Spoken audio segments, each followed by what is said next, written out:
Good morning, everyone, and welcome to the third day of the CAG Summer Institute. My name is Dr. Julie Nyberg, and I serve as Executive Director for the California Association for the Gifted. Good morning, I'm Julie Hull, and I serve as the past president for California Association for the Gifted. If you'd like to share how you're transferring these ideas into your practice as a teacher or administrator, feel free to use the chat. You can also use the Q&A feature to ask questions during the session.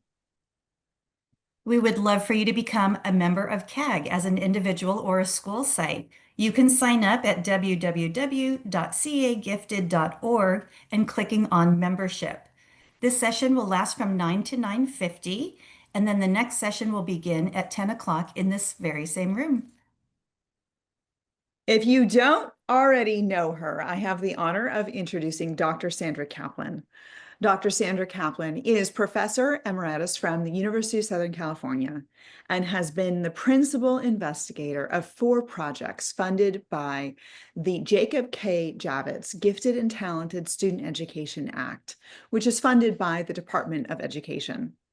Dr. Kaplan is an active member and past president of the California Association for the Gifted and current chair of the Education Committee. Her research focuses on the non-traditional identification and instruments that recognize underrepresented students as gifted. Dr. Kaplan has received awards for excellence from the Council of Exceptional Children, the National Association for the Gifted for Service and Achievement, and research awards from the California Association for the Gifted. Welcome, Dr. Kaplan.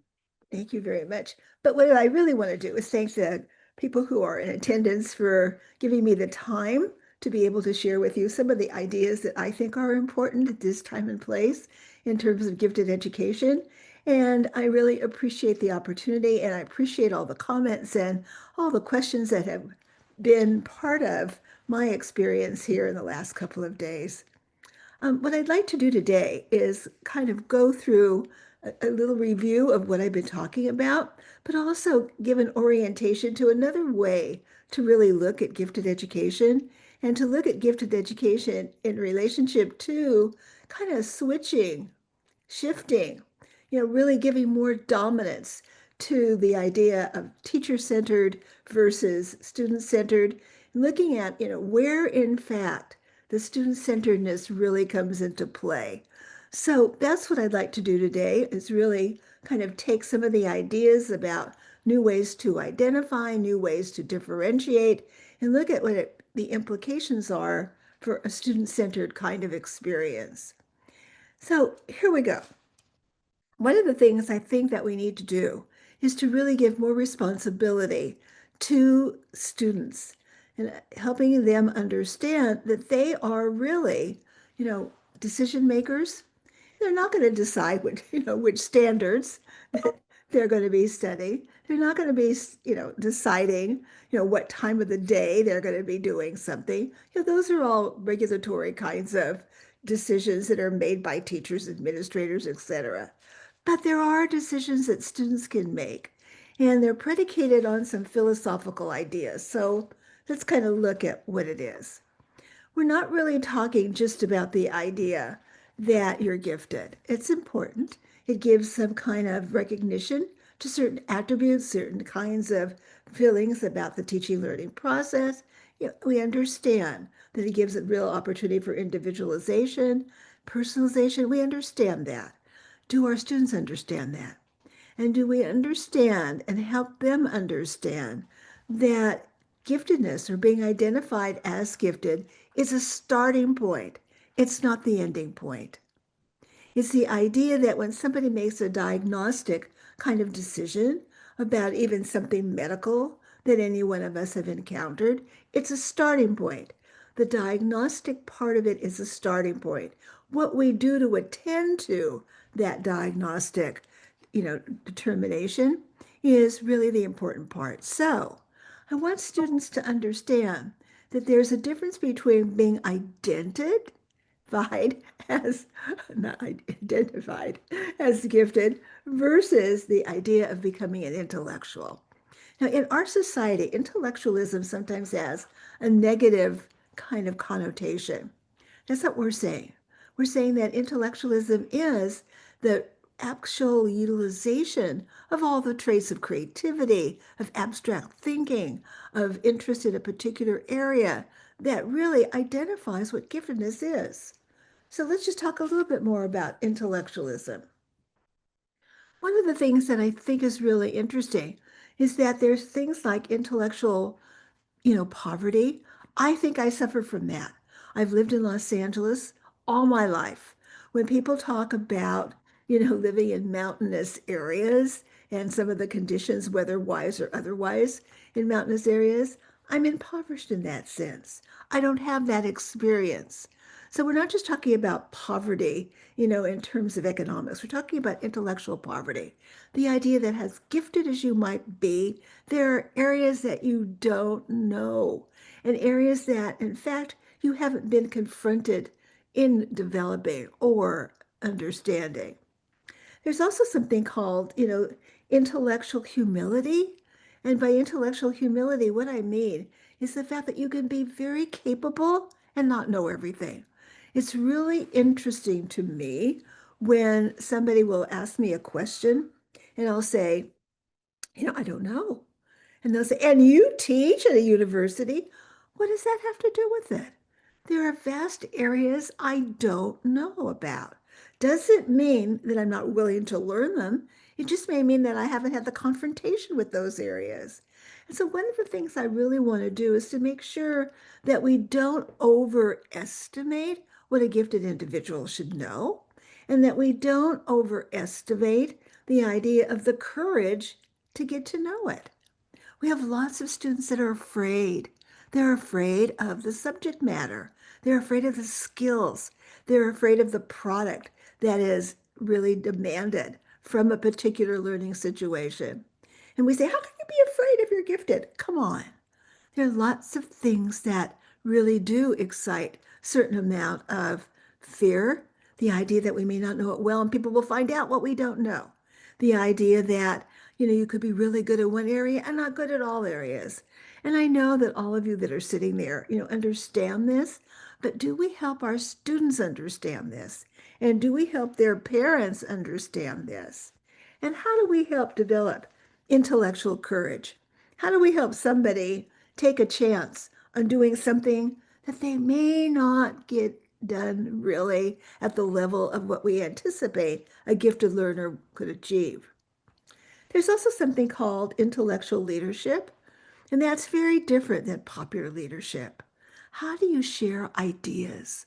For example, one of the things I was so impressed with yesterday when Sandy Ishii was talking was the idea that, collegiality, the ability to share, to understand when to be aggressively sharing something, when to timidly share something, when you look for the right opportunity to share something with a colleague, has a lot to do with receptivity. And, I want students to understand that because you know it doesn't mean that you are the only person that can lead others in finding out more about something. And then there's the intellectual struggle. And the thing that I think is really very interesting is that we anticipate that if you're really gifted, you shouldn't struggle. How interesting. How many of you have read the biographies of people or the autobiographical sketches of people that we revere for the contributions they've made to find out that the struggle was part of what allowed them the success that they had in a particular area? Which incidentally, I think is something we should talk about for just a minute. How many of us are really helping students read autobiographical material or biographical material and saying, okay, if this person was so revered for their painting or their inventions or their ideology, whatever, what did that have to do with intellectual poverty? What did that have to do with humility? What does it have to do with intellectual courage? What does it have to do with intellectual leadership? What does it have to do with the intellectual struggle? And as one very young student said to me after reading a biography of somebody that she revered greatly, did you know that that person actually cried sometimes when things didn't go right in her experiments? I didn't realize that. She struggled, yes. So these are some of the things that we want to develop in our gifted students. And when you talk about differentiation, when you talk about how you can differentiate math or science or language arts or social studies, we have to sometimes think about, is it just learning the skill? Is it just reading the material? Is it just developing the product? Or what psychosocial developmental features are being taught? The ideas that we're looking at intellectualism and what that means. And intellectualism doesn't mean just A's. It doesn't mean just rewards. It means that there's a process, a line, the lineage that also helps us develop courage and understand the importance of struggle, etc. And then I just wanted to look at one other thing before we go on. That is that when we talk about differentiation, can we start to shift our thinking?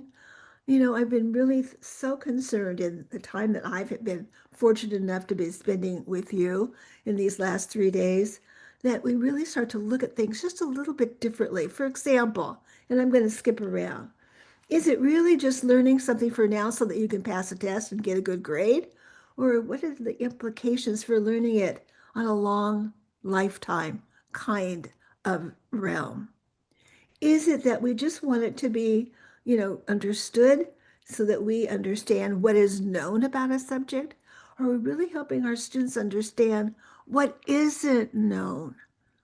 Maybe the real answer that you need to be able to address after studying something is, what didn't we find out?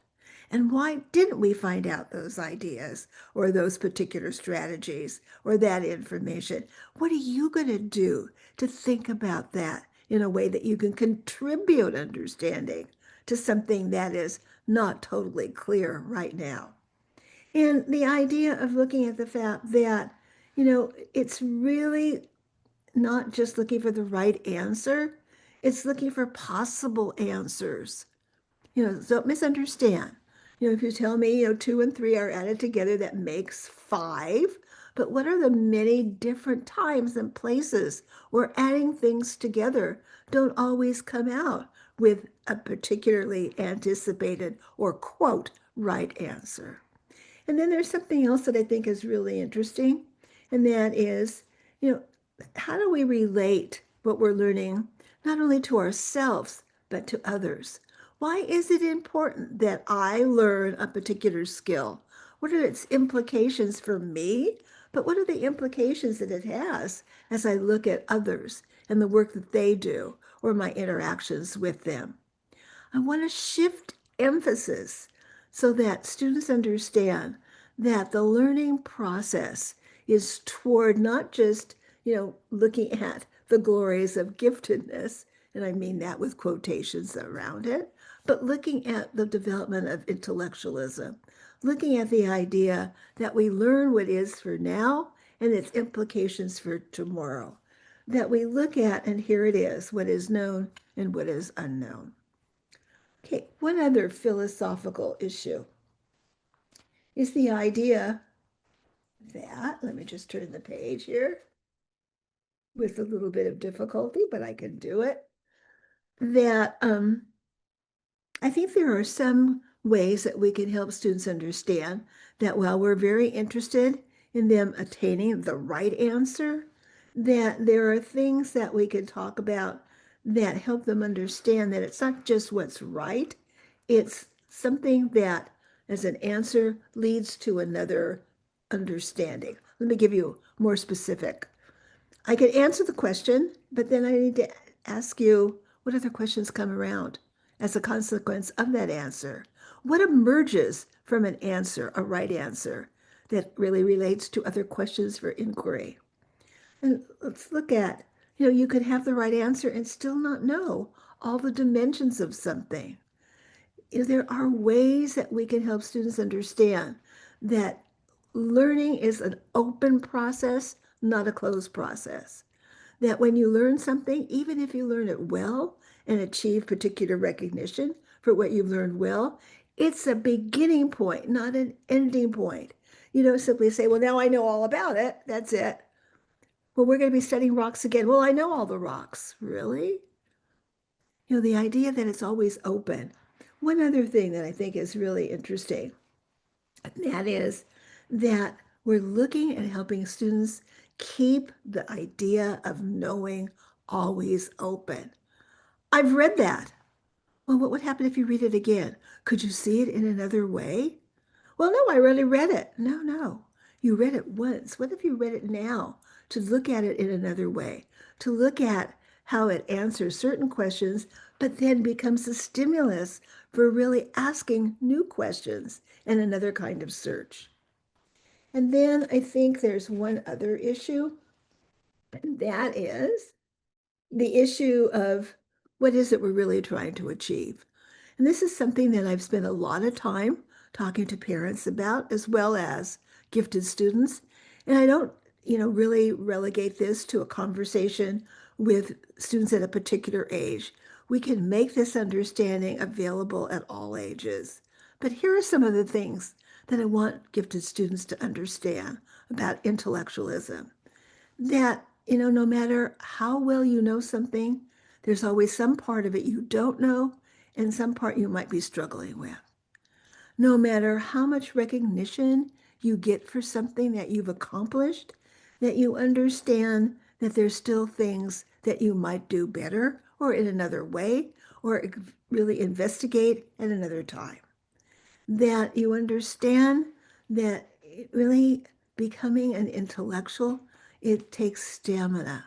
And it's a different kind of stamina than the stamina that you put forth in doing a particular task. It's the stamina of wanting to ask questions, of pursuing something deeper, something that gives you greater understanding of something. Okay, so that's all the philosophical.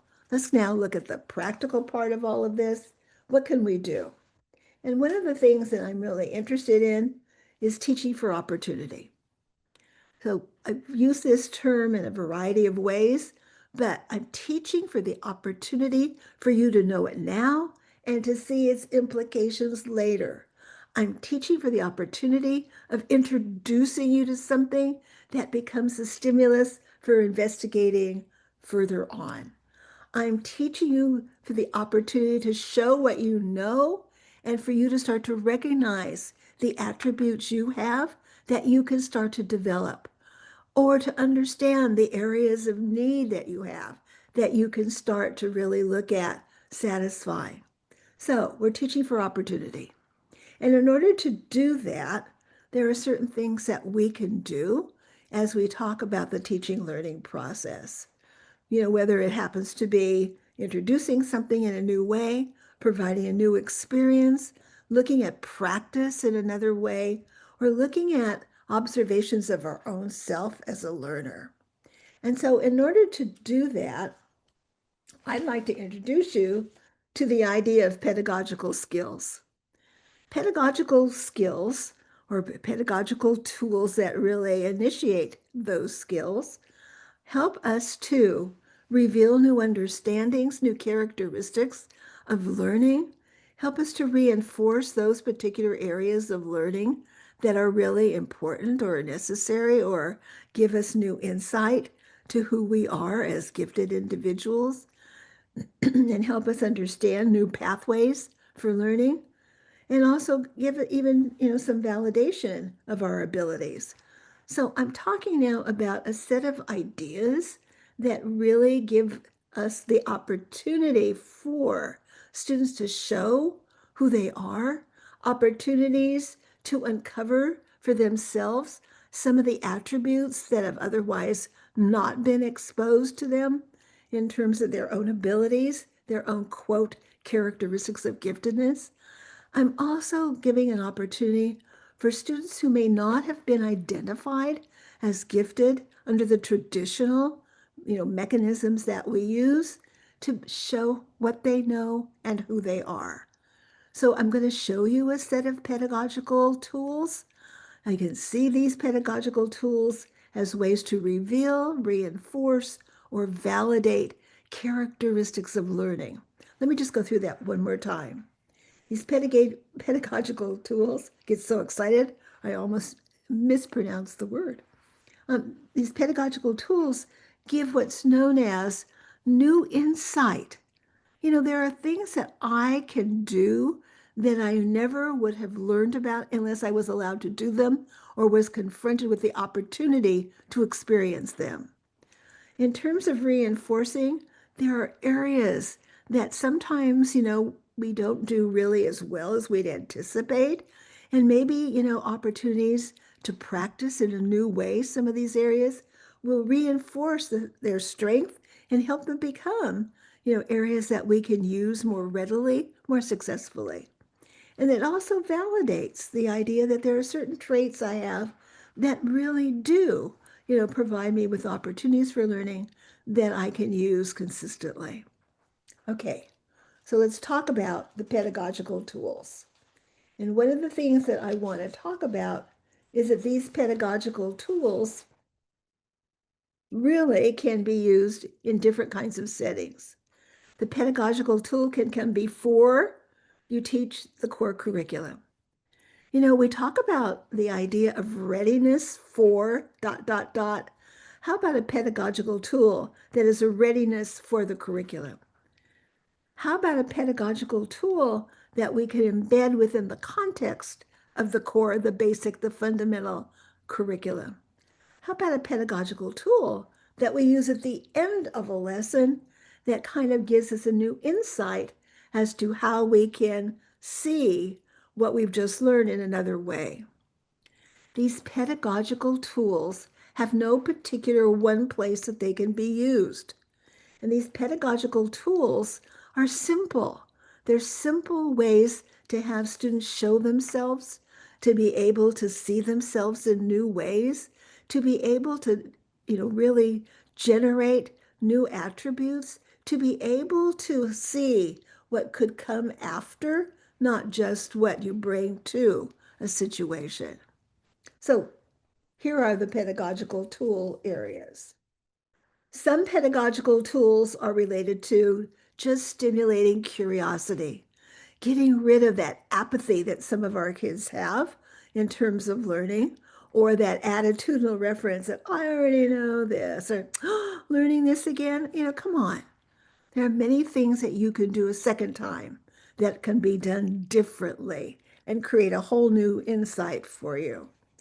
We're talking about word meaning, and I'm talking about the idea of helping some of our students see the playfulness of words, the idea that certain words in certain settings have very, very different kinds of meaning.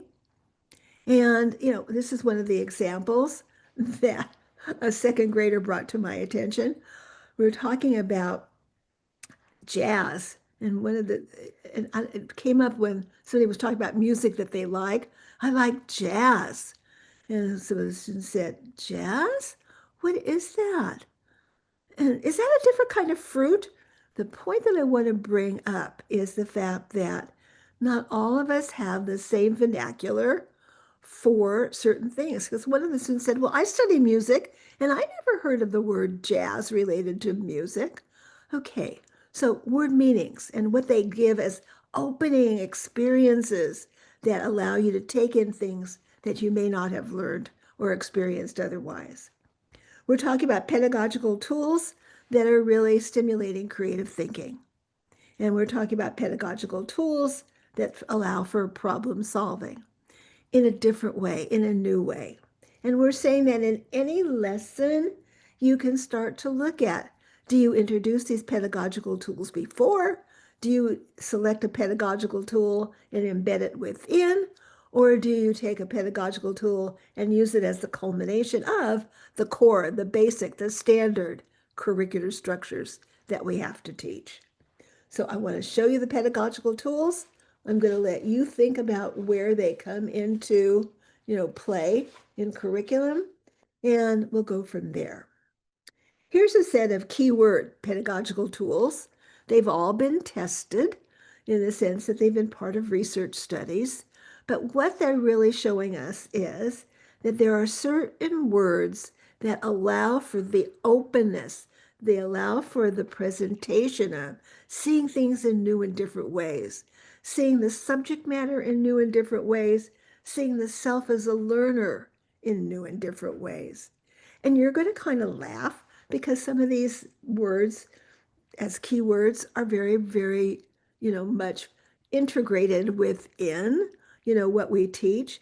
But do we use them as the point of allowing students to see things in different ways, to use their abilities in different ways, to show their uniqueness, their understandings, in different ways? So here they are.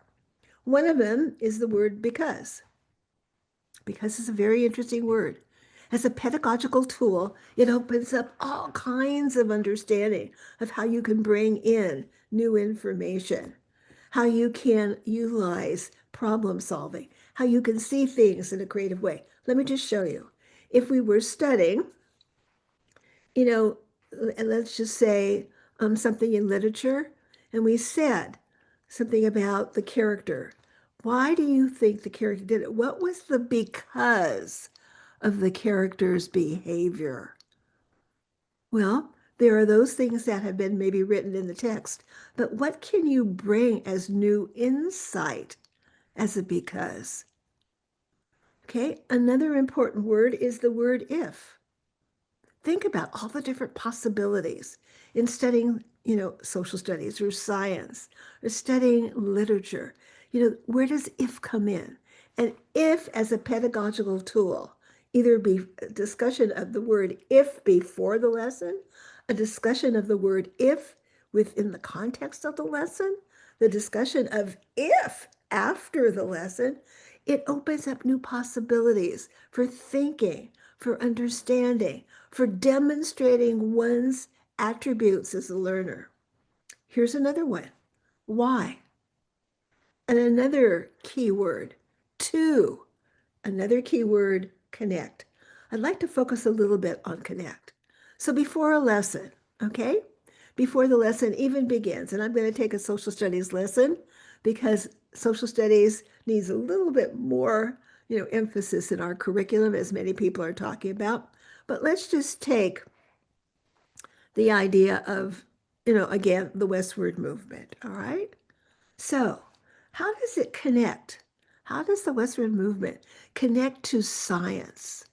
Do certain animals go in certain directions at certain times and why? What's the connection? What's the connection that you can see and connect, between certain words as we study in language arts? Connect. So I'm using the word prior to the lesson beginning. Then I'm going to use that same word as a pedagogical tool in the lesson itself. And maybe at the end of the lesson, I'll say, so how would you connect all the things that we've just studied to something else that you might be interested in, to something else you've learned today, or something else you've learned yesterday? How do you make connections?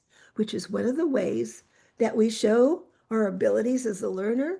It's one of the ways that we also start to develop, our abilities to be a thinker beyond just regurgitating what the lesson has.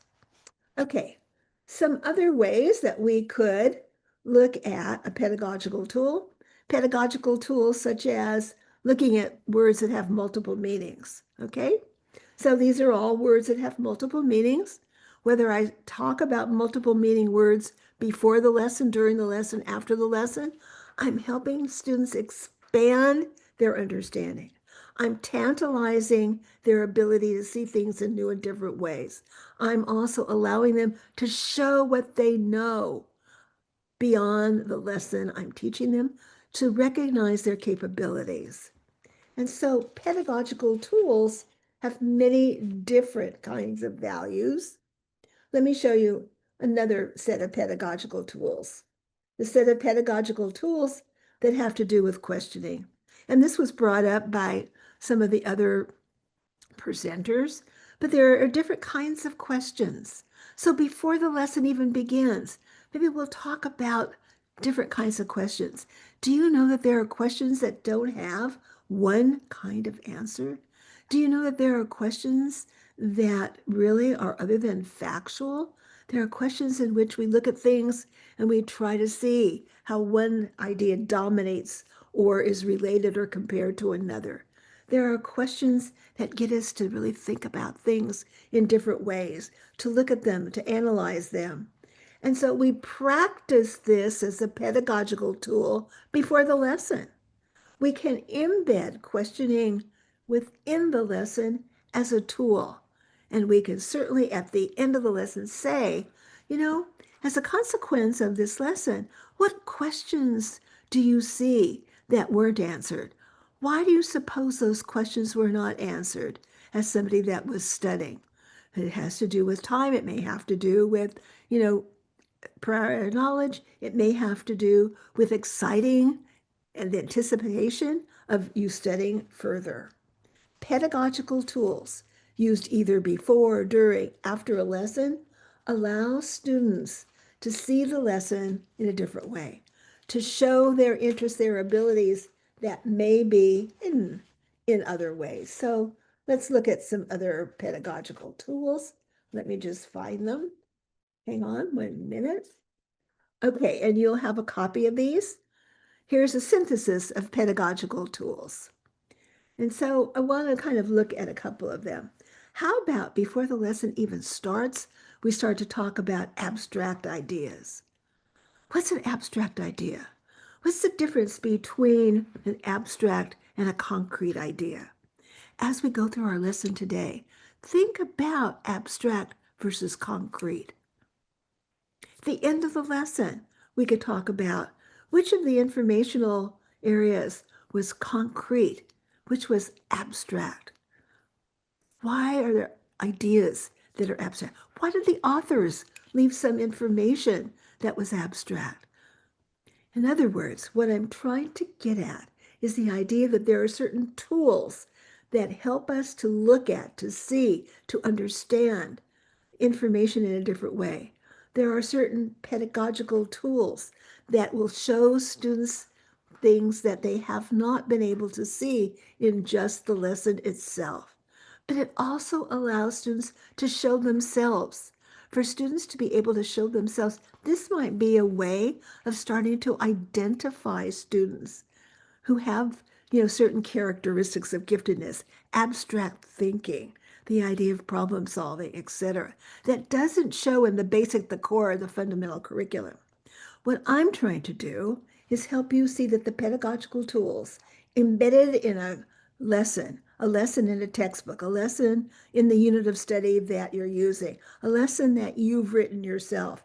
How do these pedagogical tools help us understand, see things in different ways, but also show who we are in our attributes of learners that, really transcend the average or the constant or the common lesson or transcend even taking a test.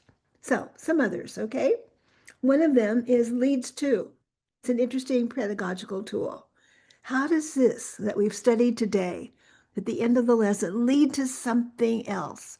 What are the many and varied roads that this lesson does start to etch for you or show you? Where could you travel as a consequence of learning about the weather? Where could you, and I don't mean travel in terms of really taking an airplane or a bus or whatever, but where does it take, how does the idea help you go to another area to study or to see something in a different way? Another pedagogical tool is making connections. How does this, what we're learning, make connections to other things that you already know? How do you connect something that we've just learned in mathematics to something that we learned in language arts? How do you connect, what we've just learned to something that you've experienced yourself with your family on a vacation or some other kind of experience? The idea of a pedagogical tool used during or before or after a lesson is an expository way of taking students the opportunity to start to see things in ways that otherwise may not be available to them. Starting to show themselves as a thinker that may otherwise not be available to them. Start to help them understand how they can use the pedagogical tools in their own investigative behaviors as they research, as they read something, as they watch television, as they go on a family vacation. So, just one more pedagogical tool, and that is the idea of being able to take a stand. What does it mean to take a stand? What does it mean to really be very definitive about something and really adamantly go through the process of being able to, underscore it? What does that mean? Who takes a stand? Why do certain people take a stand? What are the formal and informal ways that we take stands? And we can talk about that in any lesson. We could talk about it as an introductory feature of a lesson. We can embed it within the lesson. We can use it as culmination from a lesson. So these are the pedagogical tools.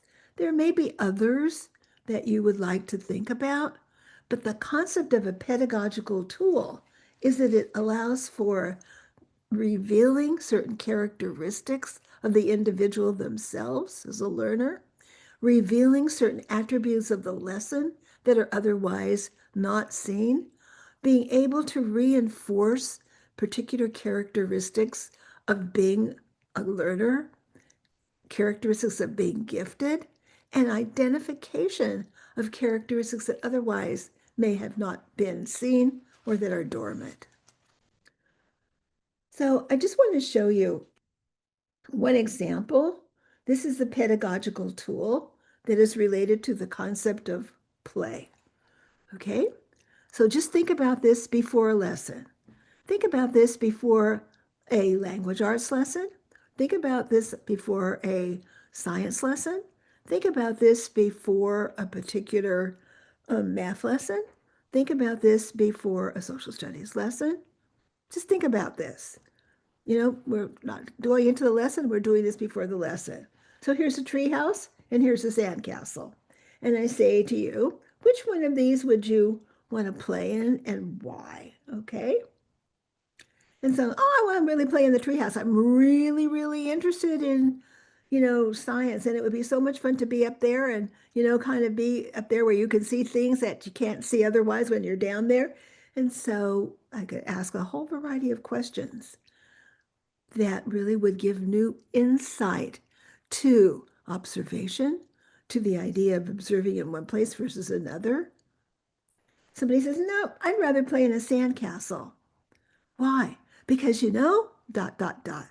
What I'm doing is getting students in the mindset, as might be stated, of being playful, of looking at ideas from different vantage points, of being able to really start to see that there's not just one way of looking at something. And so then I could go into the lesson, and I could go into the lesson, and that lesson might be a lesson of language arts. So we could talk about, what would happen if the character had been a little bit more playful? Or what would have happened if you had been one of the characters and you would have been playful with them? I can do this at the end of the lesson.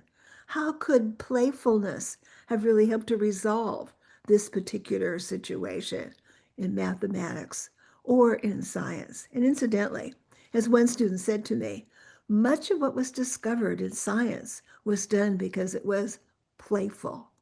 Yeah. And so let's look one more time at the fact that right now in our particular interest of teaching and learning, the concept of play is becoming much more relevant. The idea that play and playfulness is becoming a very important factor for the teaching learning process, not just for young students at all, but as a consequence of much that's happened in terms of technology, much that's happened in terms of investigation of behaviors of students, etc.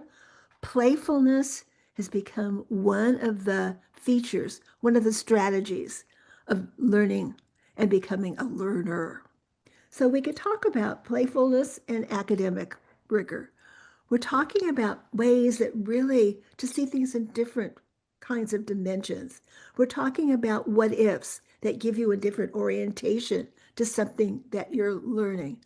Playfulness doesn't mean just operating, with clay or operating, with tangible objects like Legos. There's a place for that, of course, but we're talking about playful thinking. And we're talking about the idea that for many of us who are very, very interested in the teaching learning process, this is really a regeneration of something that many of us experienced as learners ourselves, something that Dewey and others have talked about, the idea of learning through playfulness, the idea of looking at what ifs, looking at things that could be, not just those that are. So let's just take a little bit of a journey into playfulness. Why are the papers stuck together? Okay, sometimes playfulness as a pedagogical tool could just be, done with sentences or in vernacular. What if? What if that bear hadn't been there? What if, in fact, the trail had been marked? What if, dot, dot, dot? Or imagine that. Imagine that that particular tool wasn't available. Imagine that there were twice as much as.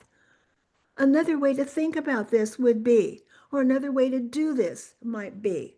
So as a pedagogical tool, I'm going to use playfulness, okay, as the kind of orientation to the lesson.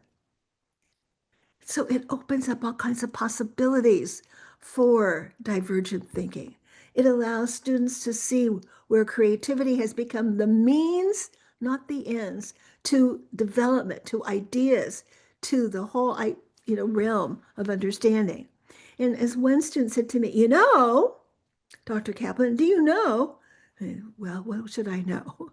Do you know that if you didn't have playfulness, there'd be no one that had done research? There'd be no one that would have invented this whole thing called a computer? Do you know? Yes. Yeah, I know. So, how can play become the intellectual tool for helping expand questioning, reasoning, the ability for critical thinking, creative thinking, for problem solving? And we can use it, before, within, or after a lesson.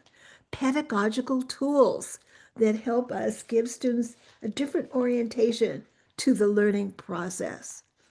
So I want to just show you something. There are 3 different ways that we can look at playfulness. We can talk about play. How did play become an important character for Louis Pasteur in terms of his development of his inventions or his particular, you know, um, invention, let's put it that way for now. Okay. How we can do from play. From play, what are some of the things that you have learned, that you have experienced, that you enjoy? And we can talk about to play. How could playing really be the entrance to learning something? How can being playful give you new insight to something? So we can learn, from play.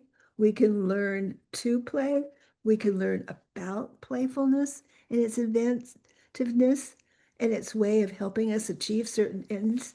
Those are important factors as pedagogical tool. And so here's another thing that I can show you.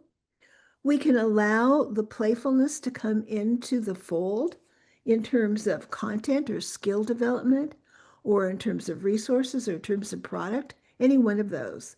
But playfulness is not just operating with things, it's learning how to really be investigative.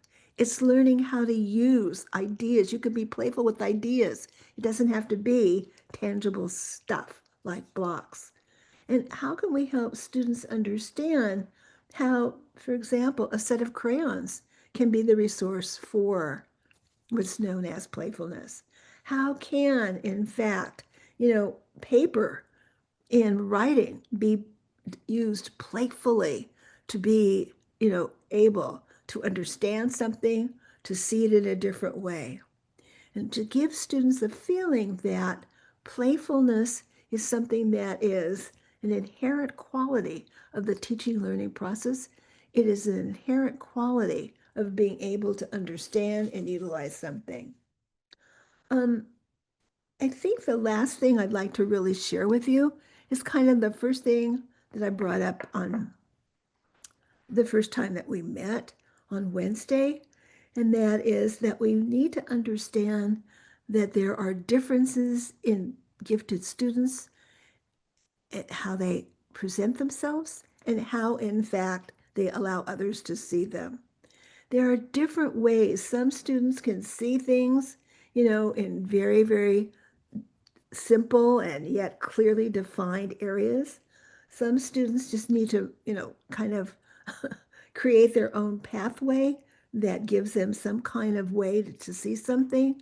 Some students are very, very, dotted. They learn, stop, they learn, stop, they learn, stop in a straight line.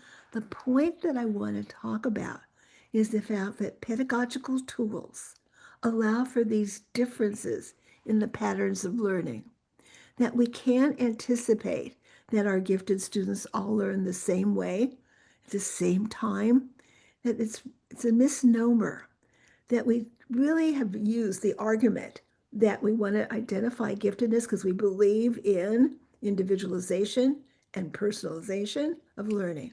And yet, sometimes when I see the collection of gifted students learning, that concept of individualization and personalization, of being able to show the differences that I have in learning from somebody else who is also gifted that's a learner, is, inhibited rather than provided for.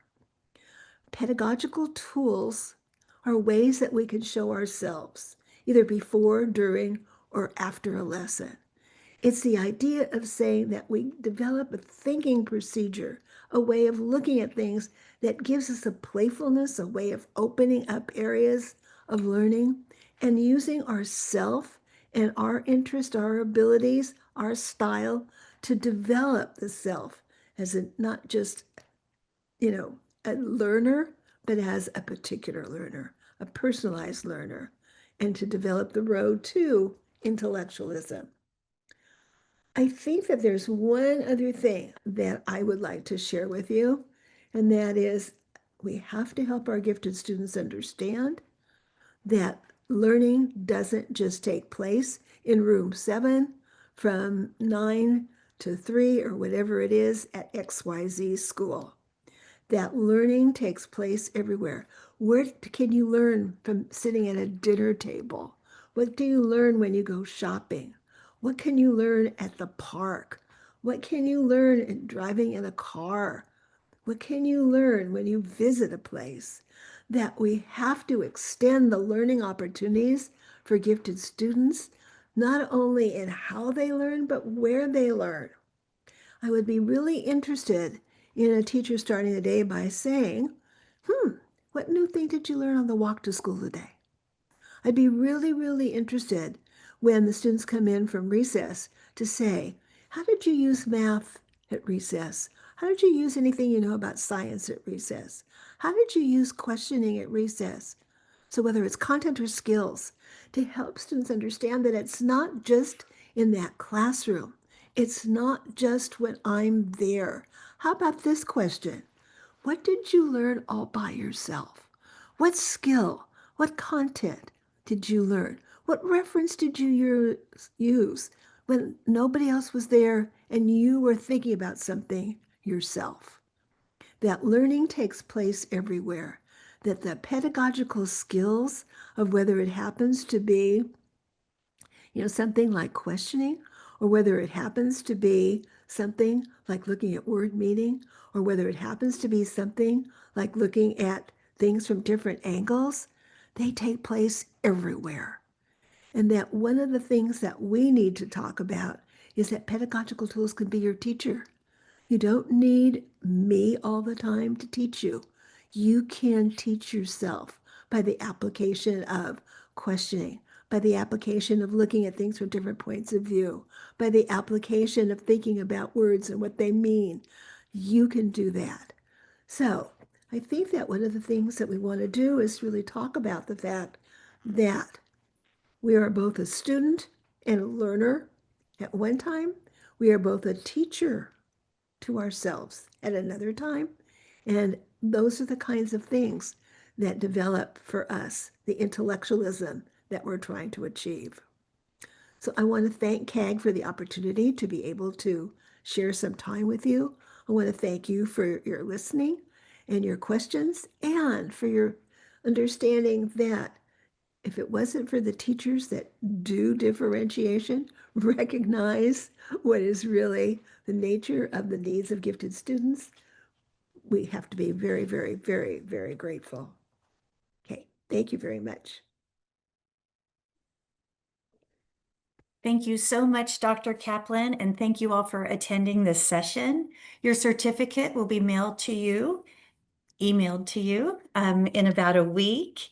The next session is going to begin right in this room at 10 o'clock, so you'll have a short time for a break if there's no questions. Remember, you can learn more about CAG and its events by following us on Facebook, X, or Instagram. You can search for us using CA Gifted something. It's cut off. What is it, Joya? Just CA Gifted. All right. Any Oh, sorry, questions I was on mute. I said at CA Gifted. That's it. at CA Gifted? That's it. And Julia, any questions for Dr. Kaplan that you saw? No, that's a wrap. Thank you so much. All right. We'll see you at 10 o'clock, everyone. Enjoy your 8-minute break.